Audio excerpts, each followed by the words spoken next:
Basic शिक्षा विभाग की विगत दिनों संपन्न हुई 69,000 सहायक अध्यापक भर्ती में आरक्षण की प्रक्रिया को लागू करने में कुछ विसंगतियों को आधार बनाकर कुछ अभ्यर्थी लगातार इस बात की शिकायत कर रहे थे कि जिनको उस चयन सूची में होना चाहिए था उनका नाम उस सूची में नहीं है।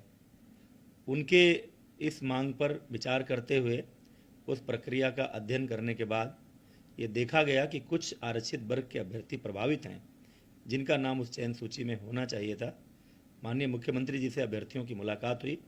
कल ही उन्होंने बेसिक शिक्षा विभाग को इस समस्या का त्वरित और न्याय संगत समाधान करने को कहा था।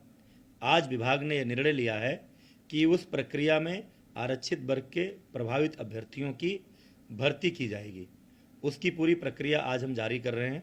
आज 24 दिसंबर से ही वो प्रक्रिया शुरू हो जाएगी और 6 जनवरी को काउंसलिंग के उपरांत वो प्रक्रिया पूरी होगी और जो अभ्यर्थी छूट गए थे उनकी भर्ती प्रक्रिया पूरी करके उनको नियुक्ति पत्र दिया जाएगा।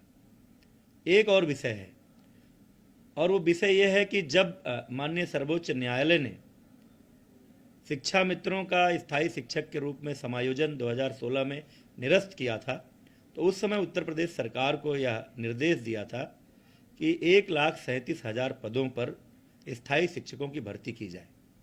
उस निर्देश के क्रम में 2 बार शिक्षक भर्ती हुई है। एक बार 68,500 की भर्ती प्रक्रिया और एक बार 69,000 सहायक अध्यापक भर्ती प्रक्रिया। आज जो अभी हम घोषणा कर रहे हैं जिसमें आरक्षित वर्ग के कुछ छूटे हुए अभ्यर्थियों की भर्ती की जाएगी, इसको शामिल करते हुए 68,500 की भर्ती प्रक्रिया में लगभग 45,000 जो शिक्षक भर्ती हुए थे, 69,000 की भर्ती प्रक्रिया में 68,000 से अधिक जो शिक्षक भर्ती हुए थे और इस सुधार के बाद जो पद भर्ती किए जाएंगे 1,37,000 पदों के सापेक्ष लगभग 17,000 पद रिक्त रह जाएंगे। इसलिए माननीय सर्वोच्च न्यायालय के निर्देशों के क्रम में उन लगभग 17,000 पदों पर हम नई भर्ती भी करने जा रहे हैं।